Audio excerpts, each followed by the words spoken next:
Piroofeesar Gabbisaa Iccitaa badhaasa olaanaa saayintiistootaaf USA keessatti kennamu Naashinaal Meedaal of Saayinsii badhaafamanii turan.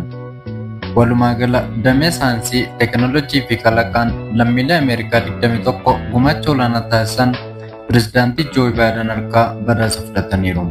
Kanneen keessaa tokko kan ta'an saayintistiin qonnaa beekamaa kan bisingaa, hongee fi dhibee dandamatu waan argataniif beekamtiin guddaa kun akka kennameef ibsameera. Piroofeesar Gabbisaa dhaloonni isaanii Itoophiyaa kan ta'e badhaasa Ameerikaatti kabaja olaanaa qabu kan argachuun alattis kana dura badhaasota gurguddoo biroo argataniiru. Gorsaan duraanii Pireezidaantii Baraak Obamaa kun badhaasa argataniif yuunivarsiitii isaanii Yuunivarsiitii Parduu ergaa baga gammaddanii dabarseera. Pireezidaantiin yuunivarsiitichaa Ammuuchi Yaangi Piroofeesar Gabbisaatiin moodeela cichoominaa jechuun ibsaniiru. Imbaasiin Itoophiyaa Ameerikaa jirus ergaa baga gammaddanii dabarsee ture. Pireezidaantii Yuunaayitid Isteetsi Joo Baayiden qorattoonni kunneen ija keenyaatti eegalee hanga hawaa guutuutti hubannoo keenya bal'isaniiru jechuun galateeffataniiru. Waajjirri isaanii badhaasni kun gumaacha dorgomaa hin qabne beekumsa saayinsii fi fooyya'insa dinagdee naannoo fi hawaasummaa biyya keenyaaf taasisaniif kan kennamedha jedhan. Badhaasni meedaaliyaa saayinsii biyyaalessaa kun badhaasa olaanaa Ameerikaa keessatti gumaacha guddaa saayinsii keessatti taasisaniif kan kennamudha. Gumaacha olaanaa saayinsii qorannoo sanyii biqiltootaaf yookaan plant genetics taasisaniif Piroofeesar Gabbisaaf kennamuu sagantaa White House taasifame irratti ibsameera. Bisingaa, hongee fi waaqii dandamatu qoratanii argachuun uummata miliyoonaan lakkaa'amuuf wabii midhaan nyaataa ta'u fooyyessaniiru. Saayinsiin akka babal'atu imaammatii fi jaarmiyaaleen cimuun guddina dinagdeef ijoo ta'uun dalaguun ibsameera. Kunis jiruu fi qabeenya qonnaan bultootaa fooyyessuun sagantaa badhaasaa irratti himamee ture. Badhaasni kun bara 1959 Koongiresii USA'n kan hundaa'ee fi Faawundeeshinii Saayinsii Biyyaalessaa Yuunaayitid Isteetsiin kan hoogganamudha. Badhaasichi namoota beekamtiin addaa maluufii fi gumaachi isaanii gama saayinsii garaagaraan olaanaa ta'eef pireezidaantii biyyaatiin kan kennamudha. Waan namaatii qorattoota kanaa Ameerikaan damee saayinsiitiin olaantummaa akka cimsituu fi kaaniif fakkeenya akka ta'an gargaaruu White House'tti himamee ture. Piroofeesar Gabbisaan badhaasa haaraa miti. Sanyii bisingaa, diqaalomee, hongee fi waaqii hamaa dandamatu qorannoo waan argataniif bara 2009 badhaasa nyaata addunyaa badhaafamaniiru. Badhaasni kun nyaataa fi qonnaaf akka badhaasa noobeeliitti ilaalama. Yeroos osoo hin turin gara Itoophiyaa dhufuun pireezidaantii Itoophiyaa Yeroosii Girmaa Waldagiyoorgis harkaa badhaasa goota biyyaalessa Itoophiyaa jedhamu badhaafamaniiru. Gumaachi badhaasa addunyaa akka argatan ka'umsa ta'e kunis oomisha qonnaan bultoota Afrikaa miliyoona 100 lakkaa'aman guddiseera. Guddina dinagdee darbees jijjiirama jiruu fi jireenya hawaasichaaf gumaacha taasiseera. Piroofeesarri kun badhaasaan ala itti gaafatamaa garaagaraa fudhachuun hojjechaa turaniiru. Kana dura gorsaa pireezidaantii duraanii Yuunaayitid Isteetsi Baraak Obamaas turan.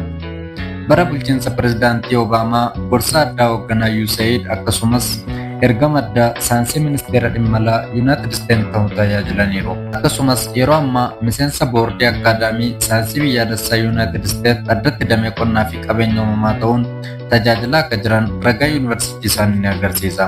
Dhaabbata misooma nyaataa fi idil addunyaatti miseensa boordii Yuunaayitid Isteetsi ta'uunis tajaajilaniiru. Akkasumas bara Baankii Muun barreessaa olaanaa dhaabbata biyyoota gamtoomanii turan miseensa boordii gorsaa saayinsii duree UN ta'uun tajaajilaniiru.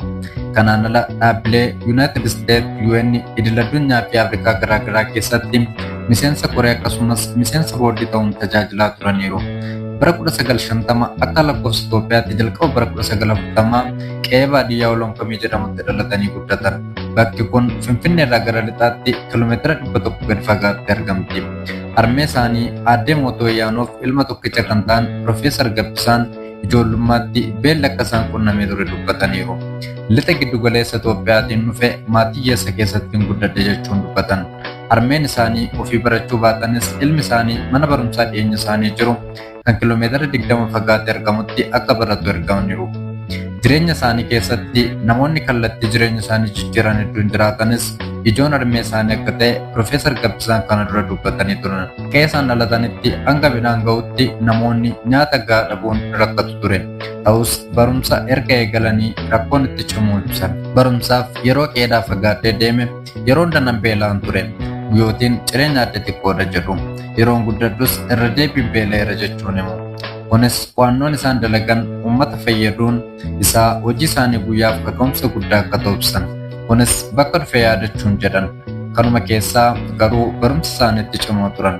Barumsa isaaniin cimanii jalqaba mana barnootaa Jimmaatti kolleejjii qonnaa Haramaayaa Yeroos Alamaayaa jedhamu keessatti barataniiru. Hojjaa dheeraa kan qaban Profeesar Gabbisaan kubbaa kaachoon miseensa garee biyyaaf filatamanis akka turan gabaasni kana dura waa'ee isaanii dubbatame ni hima. Yeroo kolleejjii Haramaayaa yookaan Yuunivarsiitii Haramaayaa irra turan Profeesarri Yuunivarsiitii Paarduu Itoophiyaa keessaa waa'ee bisingaa qorachuu dhufanii walitti dhufan. Akka isaan gargaaran ramadamuun isaanii kallattii jireenya isaanii jijjiire.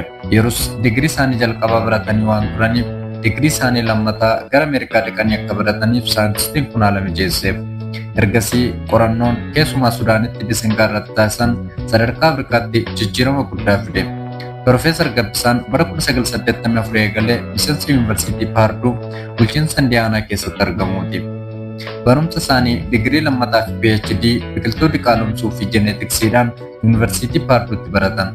Profeesar Gabbisaan waggootaaf midhaan misingaa keessumaa uummata miliyoona hedduu Afrikaa keessa soorratu qoratanii. Midhaan kun daabboo, marqaa, dhugaatii dabalatee soorrata adda addaa irraa qophaa'a. Qorannoo isaanii kanaanis lammiileen Afrikaa miliyoonaan lakkaa'aman waan nyaatanii bulan akka argatan darbees oomishi isaanii dachaa hedduutiin akka guddatu gargaareera.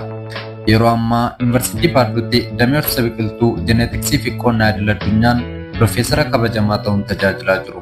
Dabalataan Daayireektara olaanaa giddugala wabii midhaan nyaataa addunyaa Yuunivarsiitii Paarduu ta'uun hojjetaa jiru. Yeroo adda addaatti Itoophiyaa kan dhufan yoo ta'u, waxabajjii waggaa darbe ministeera qonnaa Itoophiyaa Dr. Girmaa Amantee waliin marii gaggeessuun isaanii yaadatama. Kun gidduu baayogiraafiidha.